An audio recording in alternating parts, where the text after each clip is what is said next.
All right, shalom, everyone. We're back learning. I had to go to pray this morning, and I'm in Miron, so it's about a half an hour walk up the hill to Rebbe Shimon. But the good thing about it is it's only about a 20-minute walk back. Oh, there we go. Good. Okay, ready? Yes. Let's continue where we left off yesterday in the Dvar Malchut. Here's the Dvar Malchut. Oh. Okay, just to refresh our memories, what we learned about yesterday. There we go.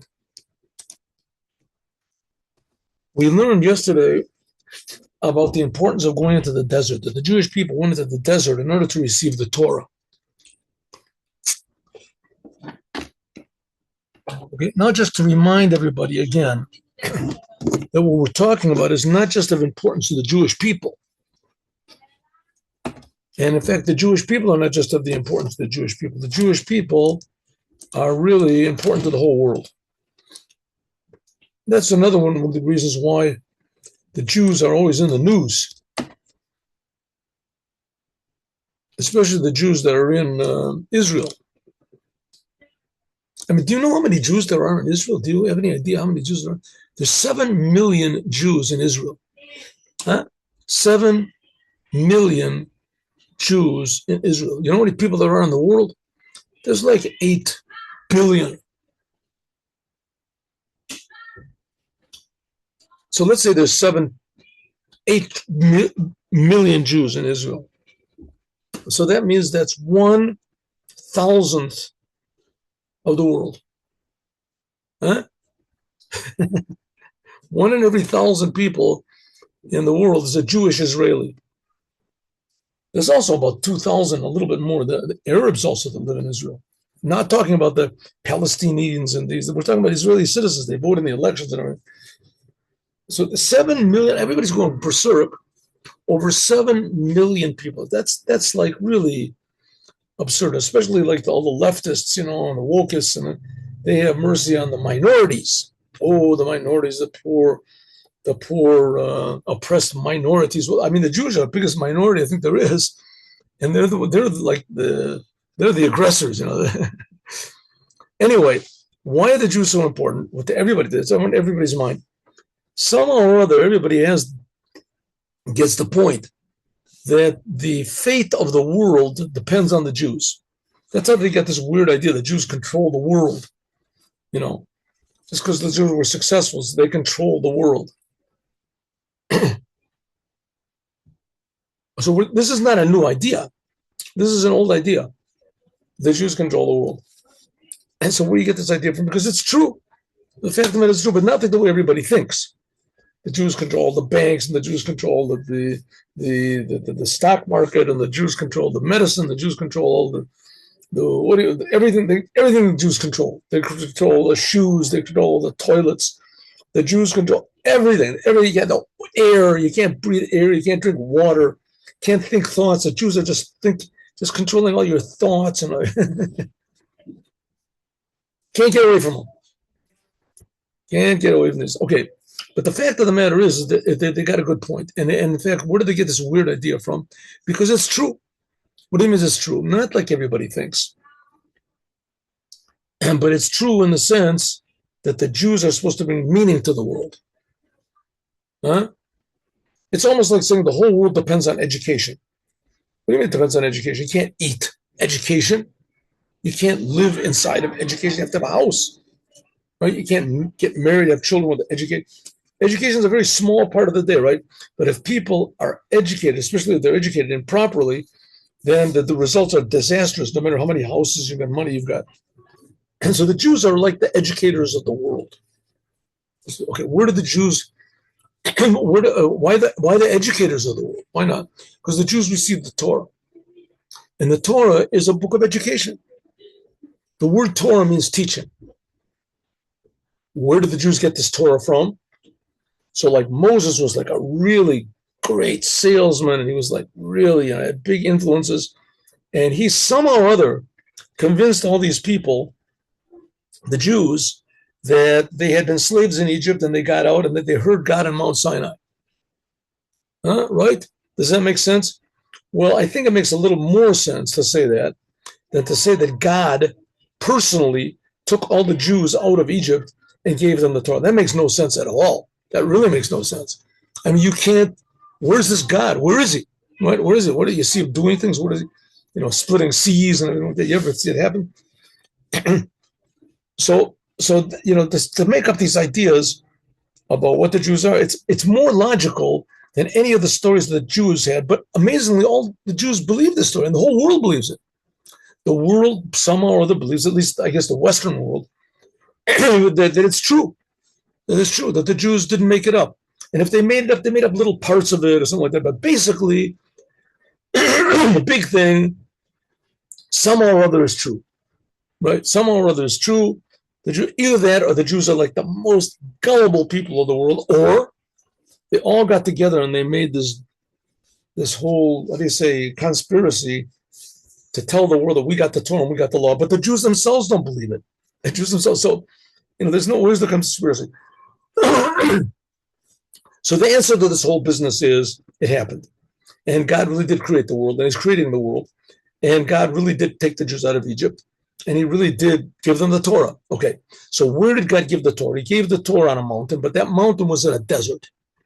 And that's the name of this week's Torah portion that we're reading is Bahar on the mountain. It's the mountain that God gave us. But the Torah portion that's read right before the holiday, which is going to be in a couple of weeks, the holiday when Jews have been celebrating the giving of the Torah. We've been celebrating this holiday for 3,336 years, and that is the 36 years is the holiday when God gave the Torah. It's called the holiday of Shavuot. And the Torah portion, which is right before that, is the desert. And the Torah tells us that God gave the Torah in the desert. So why did God give the Torah in the desert? And why did he give it in a mountain in the desert? Why do you have to give it in the desert? Why not just give it to the Jews? That's all. And there's these other religions that work just very fine, right? They work fine. They have millions, billions of followers. One guy comes along and says, I have the message. And that's it. And everybody goes and they, right? And here God spoke directly to the Jews. And the Jews said, we'll think about it. But what happened? So we're going to talk about that. Here we go. We have to understand, first of all, the connection between where God gave the Torah to the Torah. To the Torah. Here's this book that God gave to the world, not just to the Jews. He gave it to the world, but to the Jews, but the Jews are supposed to give it to the world. So God told the Jews afterwards told Moses to write the Torah and translate it into 70 languages and write it on these stones. He put these stones in the middle of the Jordan River, and on the other side of the Jordan River, translate the whole Torah. So God wants the whole world to know that there is a Torah and that there is, God cares, and the Torah was spoken by God, by the creator of the universe, creating everybody. And the Torah tells us that it's really important to know that the Torah was given in a desert, and it was given on Mount Sinai, and it was given in a desert. Okay, why is it so important, the place exactly where the Torah was given? Why is that important to us to know that God exists and that God cares? And here's what we can say. That when God chose this place in the world that's fit to give the Torah, it is stressed the purpose and the goal of why God gave the Torah in the world. Now, it's no secret, I'm sure you know, that all the religions of the world, the main feature of all the religions in the world is they all claim to get you into heaven. Each one has its own method and its own beliefs and its own rituals to get you into heaven. Do these rituals, you're going to go to heaven. You want to go to hell? No. Want to go to heaven? Yeah. So if you want to go to heaven, then do what we say. Then comes another religion that says, no, don't do what he says. Do what we say. Then there comes a third religion that says, don't do what they say. Do what we say. But everyone's concerned about what happens when you die, and justly so. Because how long does a person live? 90 years, 100 years, 120 years. How long does he die? Infinity. Who knows how long? We're just going to, just be dead. That's it. Float around in God's heaven for billions of years, who knows how long. So it's worth it to invest in a little bit, of your time in this world in order to get infinite place in the world to come. You just don't want to wander around in the cold up there in heaven or go to hell. Maybe you'll step in a hole, go down to hell or something. So Judaism doesn't even talk about that. I mean, it talks a little bit, but Judaism doesn't stress this at all. What is the purpose? Why did God give the Torah in this world? It is not to go to heaven. That's not the purpose. Going to heaven, we believe there's heaven. We believe there is, and heaven is a good thing. And heaven is certainly better to go to heaven than not to go to heaven. But that is not the goal. That's like a byproduct, a free prize. There's a word for this. Okay. Yuvan, we can understand, first of all, so why is it so important that God gave the Torah in the desert and on a mountain? Why? First of all, we can explain the importance of the Torah, actually the Torah in the world. The Torah, la'olam, shemudgeshet, the Maimer, HaMishnah, like it says in Pirkei Avot, that we learn in this week's Pirkei Avot. We say Pirkei Avot, it's 6 chapters of sayings of the great rabbis, the rabbis of the Talmud, essentially, about life lessons, okay? So there is one, it says like this. Ba'asara Maimorot, and the mouse in this thing is really sort of mouse-like. Oh.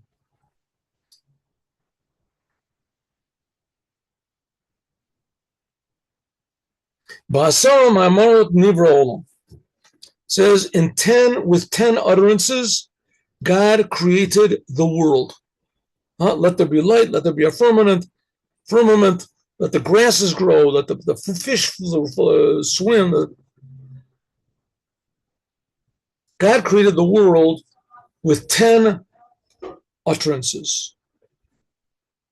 And it says in the book the Zohar, Kativ, it is written, sentence in the end of it's over there in Numbers, in Parshas Nasa, the end. It says, Asara kaf b'shekel HaKodesh. 10 each spoon.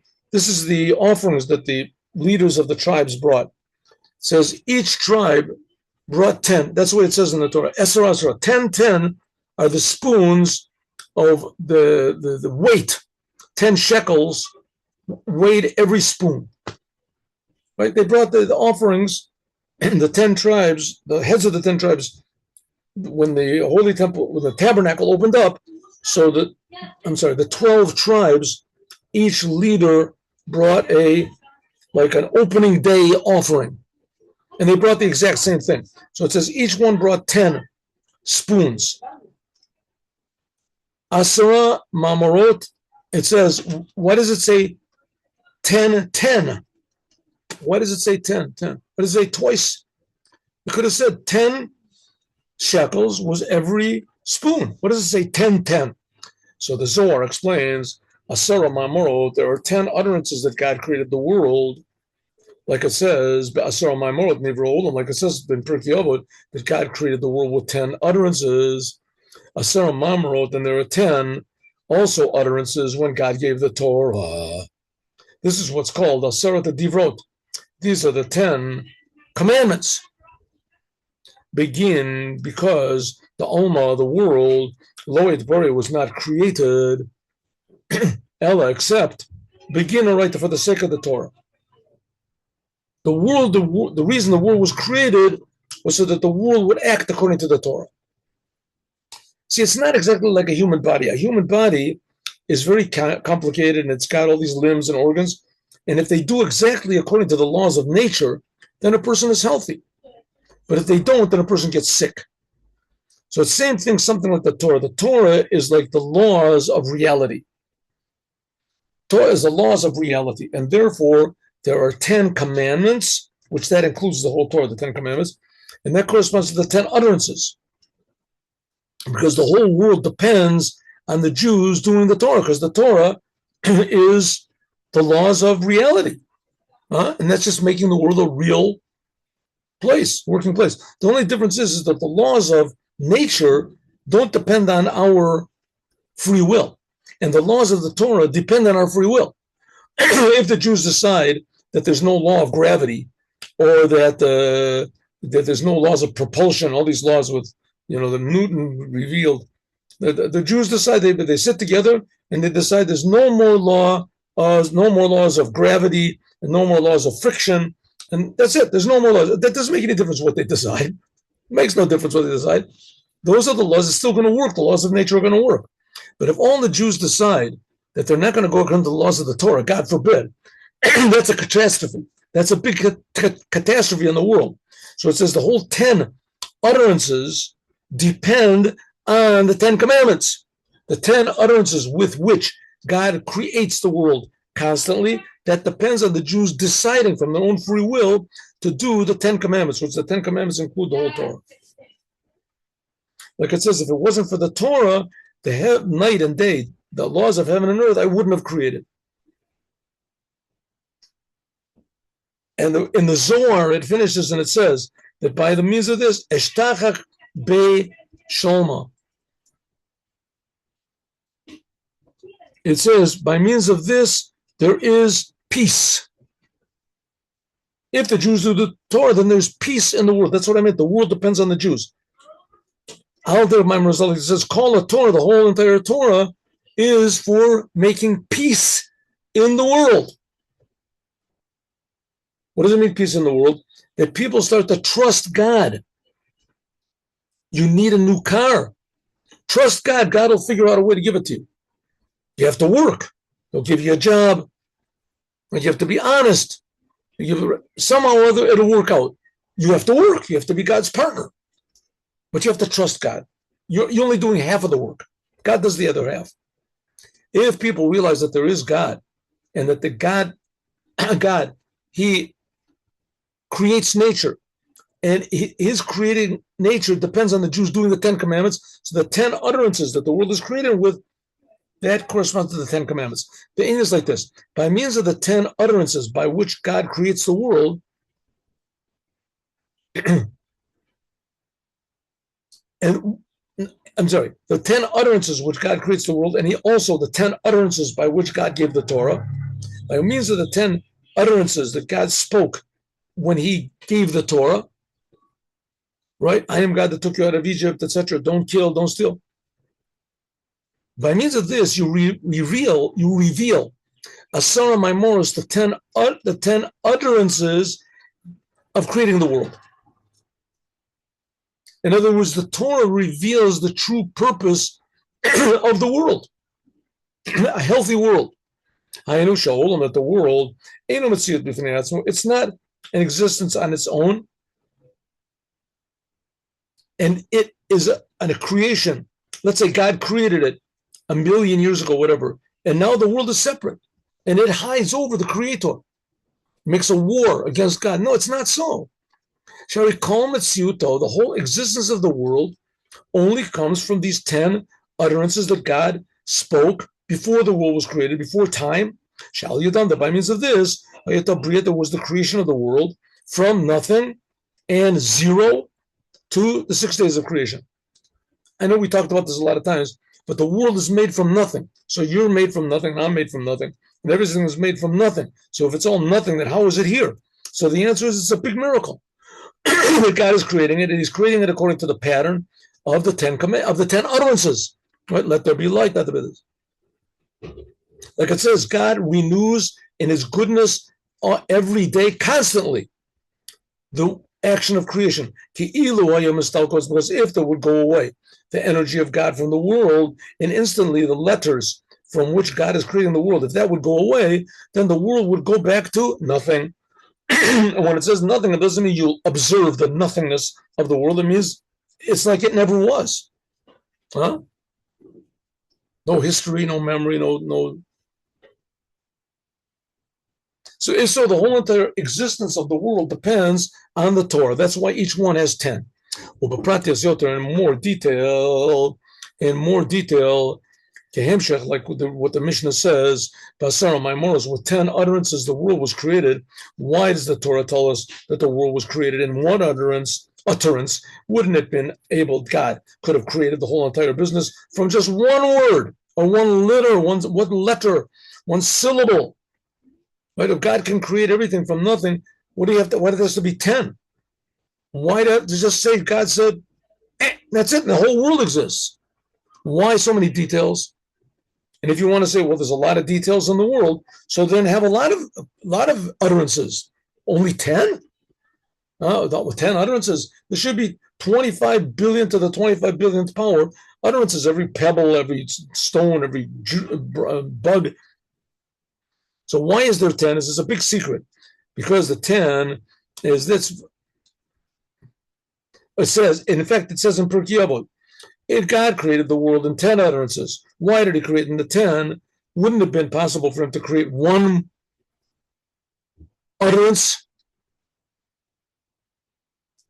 Would it not been possible for in one word for God to create the whole creation? This is to give a punishment to the evil people. That they destroy the world, that God didn't just create it in one word, he created it in 10 words. God, so to speak, took great pains to create every detail of the world. And the bad, selfish people, they say, what do I care what God did? The world is here, I do what I want. Because of that, so God said, okay, you're destroying my world. It wasn't just made in one, it was 10. You get a 10 times punishment. The leika schar tov, and also litain, and also to give a good reward to the tzaddikim, that they established the world that was created with 10 utterances.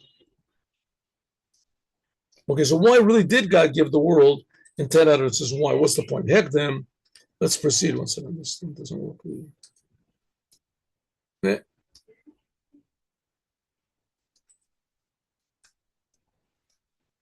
First of all, this is the known question. Since that with one word, God could have created the world. So in fact, right, he created it in 10 utterances. Says the Mishnah, why? So that God can give a big punishment to the evil people that they're destroying the world, that God put so much effort into it. And to ask the question, why should there be a bigger punishment and a big reward just because the world was created with 10 utterances? If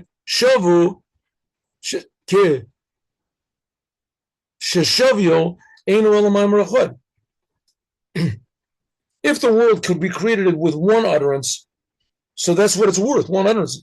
God said, I took a lot of effort and I created it in 10 utterances, so what? What do we care? If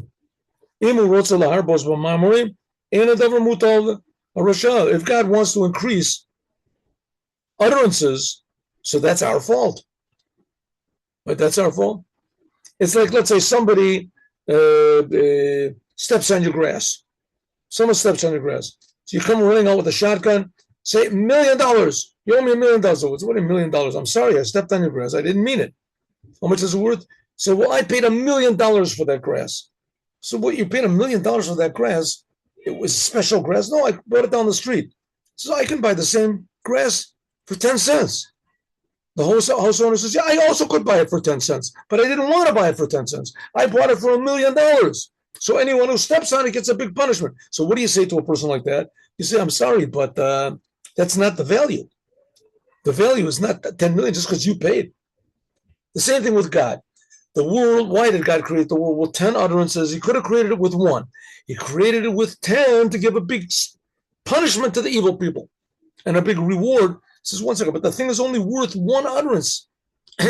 Why is there a bigger punishment or reward just because God decided to schlep it out into 10? Why? Each one we can say the explanations like this. So that in creating the world, there are in fact two ways. The world in fact is being created with two different methods. One of them is with one utterance, and the other one is with 10 utterances. Yeah, that God is creating the world right now with one utterance. With that one utterance, there is created existence. The world exists. What do you mean it exists? The world seems to be a totally separate existence from God. Yesh mi'ayin, something from nothing. Achomer Rishon, the first existence, they call it, what is the ether, right? The Sheshava called, that's equal in all being. In other words, I exist, angels exist, stars exist, plants, rocks, imagination, all these things exist. Not the quality of how they exist, how a star is different from me, and how I'm different from a frog, and that's details. That's the 10 utterances. The fact that we exist and we seem to be separate existences on our own, our very existence, that's the one utterance. The 10 utterances that God created the world, that's all the details.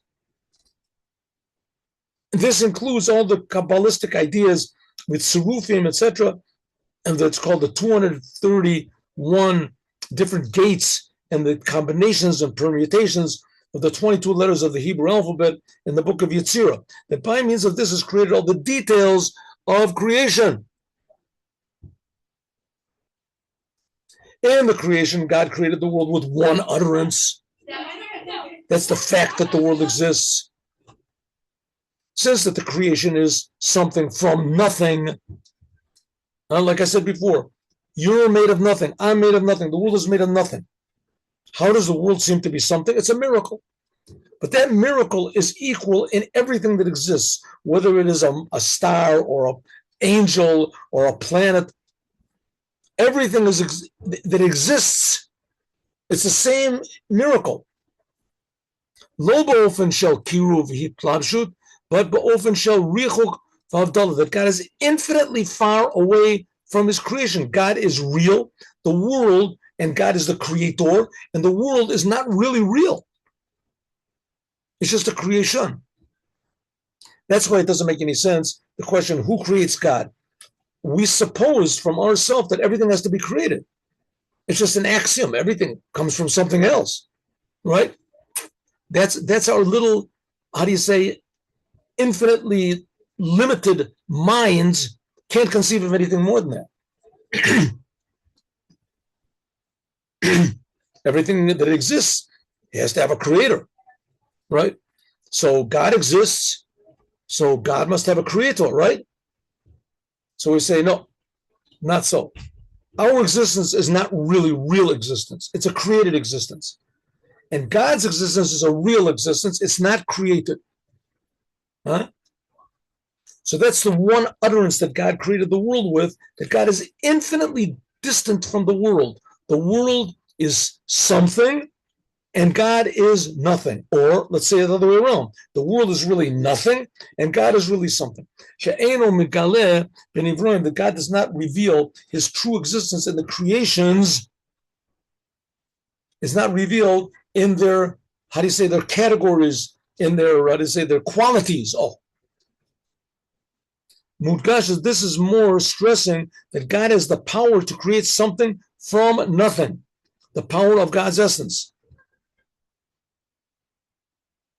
So when it says that God creates everything, it means that God creates time and God creates space. God creates conscience, consciousness. God creates spirit. But most of all, God creates existence. Existence as we know it. So if though everything is really being created from absolute, what we call nothingness, it's not a thing. God is not a thing. We can say that God really, after everything is created, because it's really created from nothing, the building block of the world is not atoms, and it's not energy, and it's not spirit, it's nothing. If so, the whole existence of the world is just a revelation of God's ability to create from something to nothing, although we don't see God doing it, but when God created the world, that's one utterance. The fact that it's here. But that God also simultaneously creates the world with 10 utterances, that's what it says in the Bible, 10 utterances. That's all the details in the creation. That's every single creation in itself, how it's different from every other creation. That's mainly stressing not God, that's stressing the world. When we see how complicated and amazing the world is, then we don't have any feeling about how amazing God is. Now, you want to tell me that God creates every blade of grass and every leg on every ant or something like that? That's ridiculous. Of course not. It doesn't make any sense. There's nothing to think about. What are we thinking about God? That God created the world with 10 utterances, this stresses the importance of the world.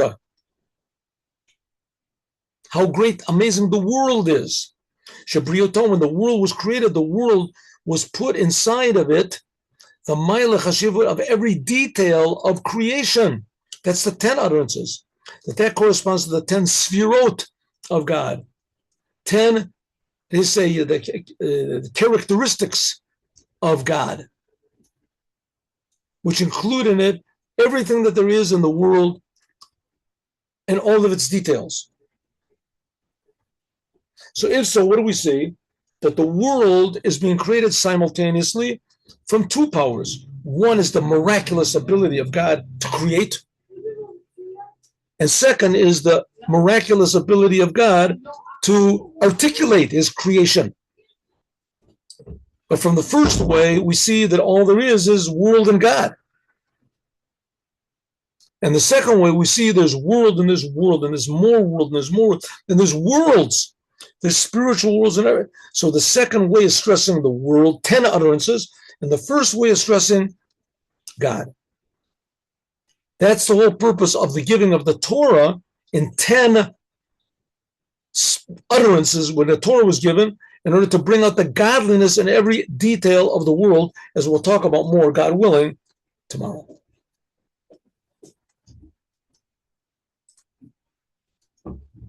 And